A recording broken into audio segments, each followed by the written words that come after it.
is this man the first rock star rock climber? His name is Alex Honnold, best known as a free soloist. That means no ropes, nothing to catch you if you fall.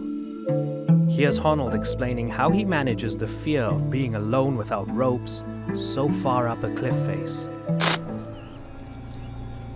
The correct way to manage fear, I think, is to gradually broaden your comfort zone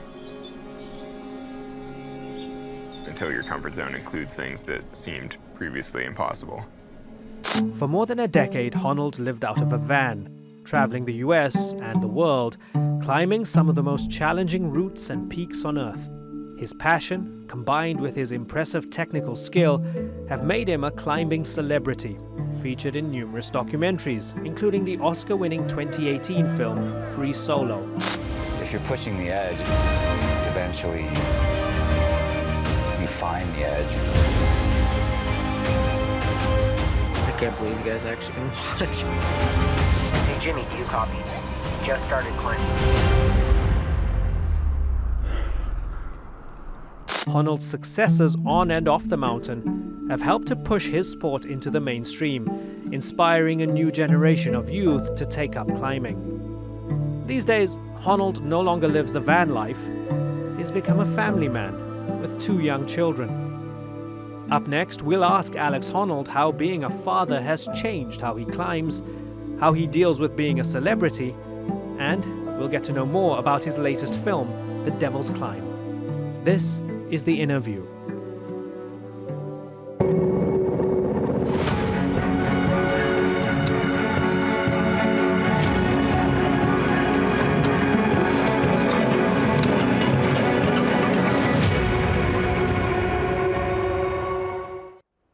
And Alex Honnold joins us now on the InnerView. Alex, good to have you on the program. It looks like you're in your van. Are you preparing for a climb? Are you in Yosemite? Yeah, I am in Yosemite. This is actually my inaugural voyage in the van as a family of 4. I've got my wife and 2 small daughters with me in the van, and so we're all climbing together for a couple weeks, and then hopefully the family will go home and I'll have some more time to climb by myself in Yosemite. Amazing. You're the only guest that they would sort of allow to do an interview from a van. Usually all the technical guys would say, no, we can't use this. No, this is impossible. He needs to go to a place with a proper background. And you're the only guest that my teenage daughter is excited about. So like I've interviewed, I don't know, heads of state or whatever, she doesn't care. But she was telling me, I told her I'm speaking to Alex Honnold, and she said, all my friends at school are going to be so excited because they're in Cape Town. And they go to City Rock and they climb there. And just, I think it shows you just how big climbing is right now, especially among young people. How do you feel about being a celebrity? Oh, I'd say I'm indifferent to it, but I'm really grateful that I've been able to make a living, that I've been able to climb my entire life. I mean, I think it's pretty fortunate that I've been able to do the thing that I love to do forever. And so, you know, if that means being a celebrity, then so be it. Tell me about the difference now being in your van with the wife and kids compared to previously when you were just, you know, flying solo. Oh, I mean, there couldn't be a bigger difference. It's everything about it. I mean, it's just so much more with the kids and just so much more stuff and managing and how, you know, it used to be that I'd climb and then if I wasn't climbing, I was resting and I was just doing whatever I wanted and just completely relaxed. And now it's like you're just on all the time, taking care of babies and sort of dealing. But no, it's great. I mean, it's fun to revisit such a familiar place with family. You know, and it's like seeing it with fresh eyes as my daughter sort of discovers all these same walls and all the rocks and all the things. Are you going to be climbing El Cap? Yeah, I am hoping to climb El Cap, but with a rope with partners. Right. Just actually, I climbed El Cap yesterday. I see. But basically, we're just here. I don't have a huge agenda. I mean, a lot of it's just to see how this works as a family. I asked you how you're coping with being a celebrity or fame. For a lot of people, especially those who are not sort of plugged into the climbing world, free solo was the moment that they got to know you. They got to know more about climbing. It was you scaling El Cap without a rope. How would you describe just how much your life changed after that documentary and the Oscar win? I mean, in some ways, it's a tremendous change just because it raised my public profile so much. And so I had way more opportunities, speaking events and just things. And so I was like traveling more and doing more work and just uh, generally busier in a way. But on the other hand, it didn't really change that much because I'm still climbing full time, climbing 5 days a week, doing the best that I can. I'd say that the biggest change in my life has just been getting married and having kids. And, I think family has a much bigger impact on your day to day than any kind of, work things. Mm. And you've addressed this many times before, and I watched your Rich Roll interview. That's why I suspected you were in Yosemite, because you said you were going to be there in November. You've addressed the fact that people always ask you, well, now that you're a dad, tell us about the risks that you take and has it changed your climbing? And you've said, I was afraid of death before and I'm still afraid of death now, which is a reasonable answer, but still qualitatively, like, what is the ultimate difference when you approach risk as a father? Well, so far I haven't done, well, I don't know, that's not totally fair. I have done a lot of things that are sort of risky. I don't know. I think I just manage risk the same as I did before. I just try to be as careful as I can, try to mitigate risk as much as possible. I mean, the longer answer, I think, is that with kids now, I think I just take fewer risks just because I'm climbing a little bit less and I'm climbing in different ways. I'm climbing things that are closer to home typically. I mean, right now we're all in Yosemite, but before this, I've been where I live in Las Vegas with my family for the last 6 months or more. Something, so I haven't been doing big expeditions, big adventures in a little while. So I think that just by nature of the way I'm spending my time, I wind up taking a little bit less risk. But, we'll see. Just in the last couple of months, I feel like parenting is getting a little bit easier, maybe, dare I say. The kids are just getting a little bit older. It's just getting slightly easier. And I'm like, I can imagine taking on bigger climbing challenges again. We'll see. Right.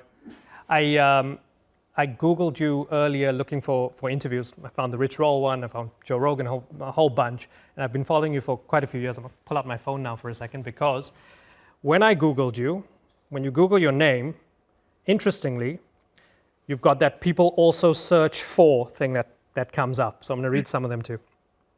Right. Alex Honnold, height, weight. Okay, that's pretty normal for celebs. Alex Honnold, hands, because you've got those massive paws.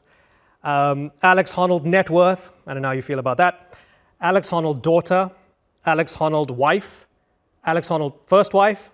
Celebs. I don't know. You've been married only once, right? Anyway, but the other two, interestingly, Alex Honnold, still alive. Is Alex Honnold still alive 2024? A lot of people are wondering whether, you're very much alive doing this interview. Talk to me a bit about that. I mean, it's probably unsurprising. Talk to me a bit about that. That's not shocking. I mean, I suppose if somebody saw the film Free Solo in theaters, 6 years ago or something, and then they're sort of like, I remember that crazy movie. Whatever happened to that guy? I wonder if he's still alive. I mean, that's a natural thing to wonder. I mean, and even free soloing aside, I mean, rock climbing is inherently somewhat dangerous. And so just going on climbing expeditions and traveling and living a full-time climbing lifestyle, I mean, there is definitely a risk involved. I know there was all sorts of speculation as to your, amygdala is different. It does seem as if climbers, especially at the level that you do it, are built different. I mean, however you want to define that, right? Watching Free Solo, watching even The Alpinist with Marc-Andre Leclerc, there was something ethereal about it, and I think that's part of the allure for a lot of us from the outside looking at it. It seems as if there's a gear of courage or a gear of something, I don't know how to define it, that you guys have that other mere mortals don't have. Is that fair?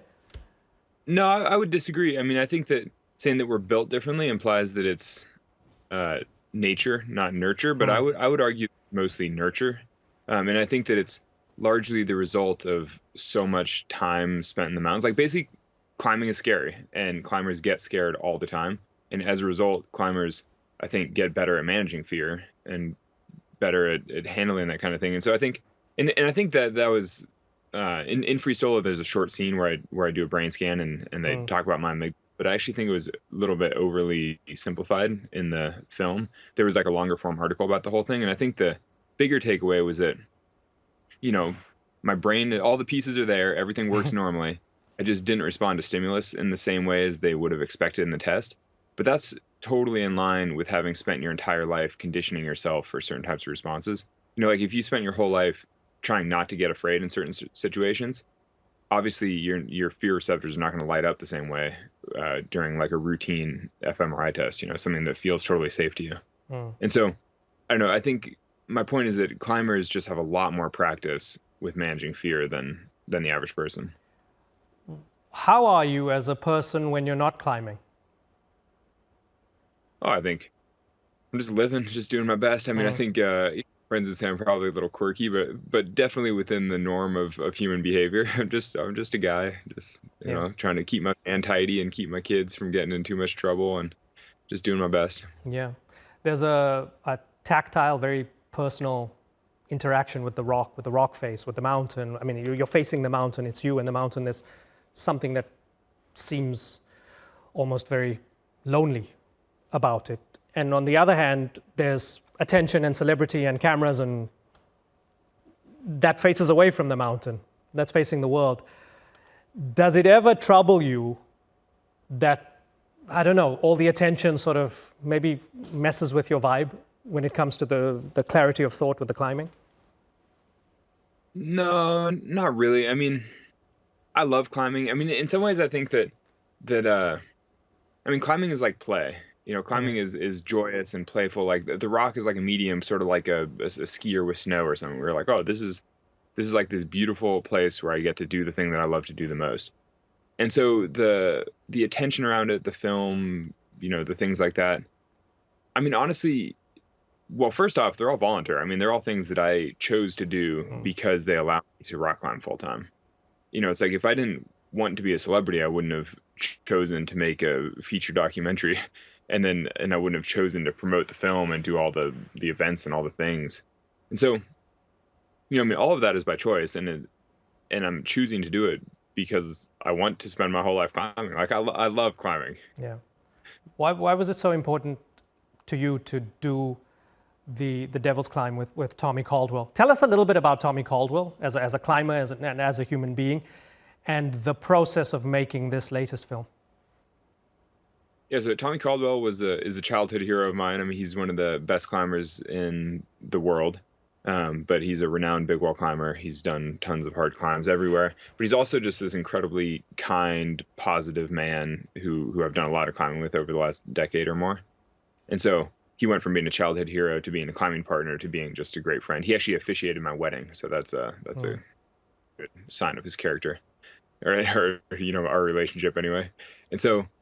This latest project that we did, he wanted to bicycle from his house in Colorado to this specific climb in Alaska, and then climb a few different walls along the way and kind of have this big adventure.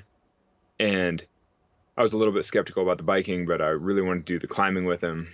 And so ultimately we did this 2-month adventure together where we climbed several walls along the way, and it culminated in the Devil's Thumb, which is a giant granite spire in Alaska. And so there's a film on National Geographic now called the Devil's Climb about the whole journey. Tommy's a little bit older. He's 46 years old. He'd been nursing all sorts of injuries, his Achilles and other things. You're almost at 40. Is there an element of trying to be aware of the physical changes? You're an elite athlete.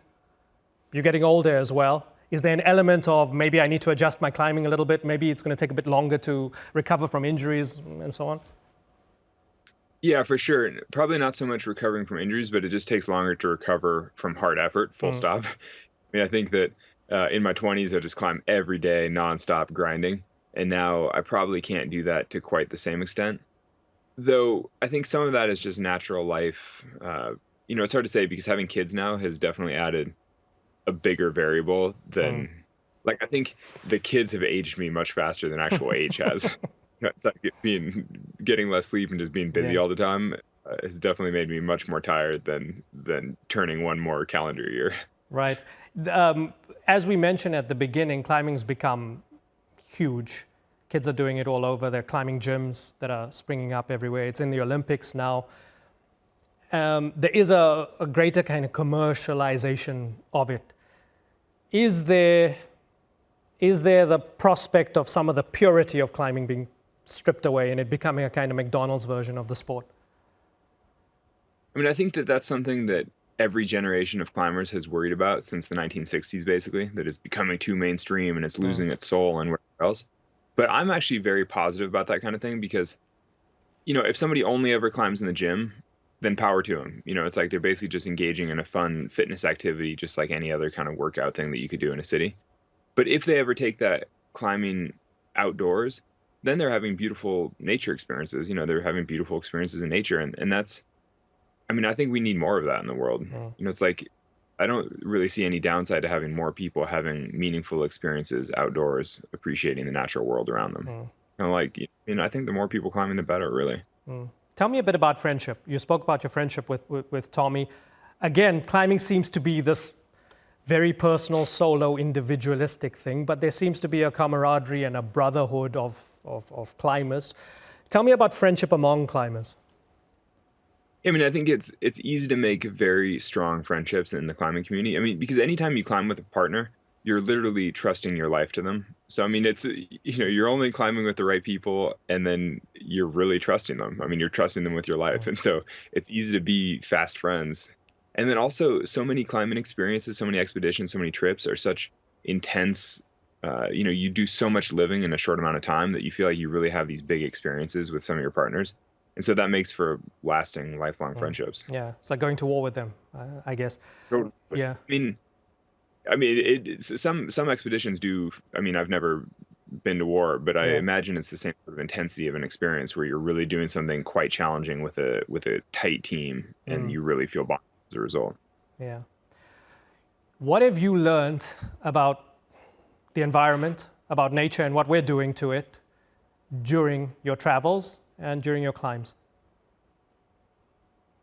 So as a climber, you certainly see the effects of climate change quite easily. In higher mountains and glaciers, you see retreating glaciers all over the world. So just like retreating ice is like an obvious sign of climate change, and just the sizes and shapes of mountains changing much more quickly than they would have in the past. Things melting away, things falling off. So you definitely see that as a climber. But actually, you mentioned the expedition that I just did with Tommy, the Devil's Climb, the TV show. And that actually, to me, was a really eye-opening experience because we bicycled across the entire western half of North America, basically.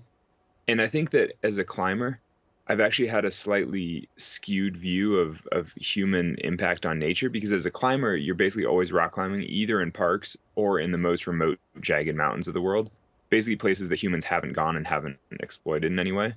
And so I think as a rock climber, I kind of thought that, nature is doing okay. But then biking across the whole Western hemisphere, basically, I realized that pretty much everywhere that wasn't a jagged mountain or a national park of some kind, a protected area, had been exploited. It all had been logged and mined and overfished. And so I realized that, humans are just having this tremendous impact on the landscape around them, like on the earth. And I think that by living my whole life in these rugged, wild places, I'd kind of been, insulated from that. Like I just hadn't really seen that clearly. And after this latest bike journey, I was like, wow, this is a lot of impact. A lot of people wouldn't think that a national park in itself is a bubble in a way, and that's a good point that you make.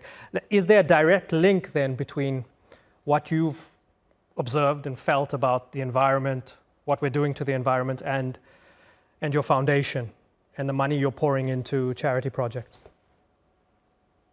Yeah, for sure. I started the Honnold Foundation because I wanted to support environmental projects. Like basically, I wanted to protect the environment in ways that helped human communities.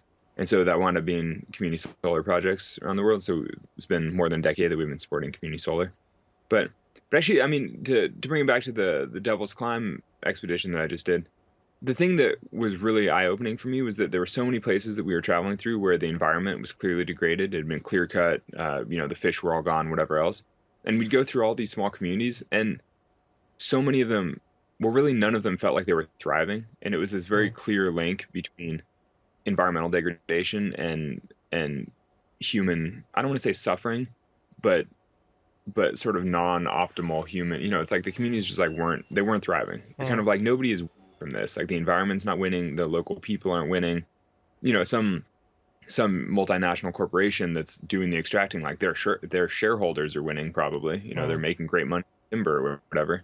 But you're kind of like, local people are not thriving as a result of that. And it just made me think that, we probably should be doing more to protect the environment, and particularly with this sort of human focus, like what helps the communities in those areas. Tell us a bit more about the foundation. Tell us a bit more about the kind of reach it has and the projects, some of the projects that you're doing. I think this year we just crossed a cumulative 10 million in grants that we've given, which I'm pretty proud of, because I started the foundation from my van. I mean, I'm literally doing this interview from my van. I started my foundation from the van, just donating a third of my income to support community solar projects around the world, and that's still what we're doing. But the scope and the scale of the projects is vastly larger now than when I started it, and it's just interesting seeing, we're supporting community partners. So basically, some rural community will come up with an idea. They're like, this is what we need to improve our living situation in these ways. And so sometimes that can mean, access to light for the first time. That could be refrigeration. That could be transport. Like, we supported this project with solar powered boats in the Amazon, which has like all these second order benefits for the environment around them, because it means they don't have to cut roads, because they're able to transport, themselves and goods up and down the river more cheaply. Anyway, there's just, I know we try to support projects that seem win-win-win, where you're like, oh, it's such an obvious solution. You're like, why hasn't somebody done that? That's so, like, it's good for the planet. It's good for the people. It's good for, job creation, whatever else. You're like, oh, it just makes sense. Like, I love projects like that where you're like, this is the way the world should be. Yeah. Well, we'll put a link to your foundation in the YouTube description. This will go out on TV, but also in the YouTube description, we'll put a link to it. You spoke about being sort of indifferent to the concept of being a celebrity. Do you feel that with the platform, I mean, not many people get Oscar-winning documentaries made about them and their efforts. Not many people get National Geographic to make movies about them and their endeavors. Do you feel that it comes with a responsibility that, okay, you feel this way about the world, about the climate, about what we're doing to the earth, to the environment, to local communities, so you need to step up and put that message out there no matter what people think of you, whether they think you're getting political or not? Yeah, I think so a little bit. I mean, I don't know if I'd call it a responsibility, but certainly an opportunity. And again, like I said, I mean, all the things with celebrity and all that have kind of been a choice. And part of that choice was because I felt like I had an opportunity to do something useful with my life, basically. And starting the foundation was a big part of that. I was kind of like, well, if I'm going to become well known for this thing that I love doing, I may as well channel that into something that's beneficial for others, that's like useful for the planet. And so, I mean, I started the foundation long before I was a big name. I was already a professional rock climber, but I wasn't well known outside of climbing. But I just kind of felt that if things were going to take off, that it should be channeled through the foundation to do something positive. Back to the craft before we wrap up. You're an elite athlete. You would be considered the equivalent of a Messi or I don't know, Michael Jordan of the sport. When it comes to that, tell me a little bit about how much the craft has changed since you started out. And for those of us who don't know the nuances, what makes a great climber from an okay climber? I mean, honestly, this is a very, since you're using sports metaphors, this is a little too inside baseball in a way. It's like so niche. But basically, climbing has grown so much. The standards of difficulty have risen so much because there's greater access to gyms. More people are getting into climbing, and therefore there's more talent in climbing. Basically, the standards have changed very quickly. And so, I mean, nowadays, being a great climber just means being strong. I mean, and like you said, climbing's in the Olympics now. There's this whole another avenue for climbers to sort of make their name through competition. I mean, there always have been climbing competitions, but now it's just on a bigger stage, and it's a much thing. And certainly in those regards, I've been totally left behind by climbing development. I mean, the things that people are doing at the Olympics are beyond anything I could ever do. But on the other hand, I've sort of always chosen adventure climbing, having big experiences outdoors, experiences in nature. And I mean, that's something that the standards are rising in that domain as well, but maybe a little bit more slowly. But I suspect that as this next generation of gym climbers starts to seek out big adventures outdoors, we'll see some pretty incredible things there as well. Right. But no, I mean, it's just like every sport. Standards are constantly rising, and you really have to try pretty hard to keep up if you're trying.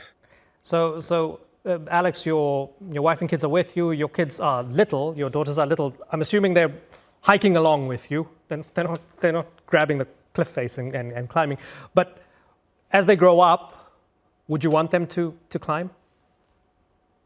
Yeah, I want my daughters to find whatever they're very passionate about. I mean, my kids will obviously know how to climb. They're going to know how to rappel. They're going to know how to use ropes, and like, because our whole family climbs. My in-laws, my mom, like, everyone in the family rock climbs to some extent.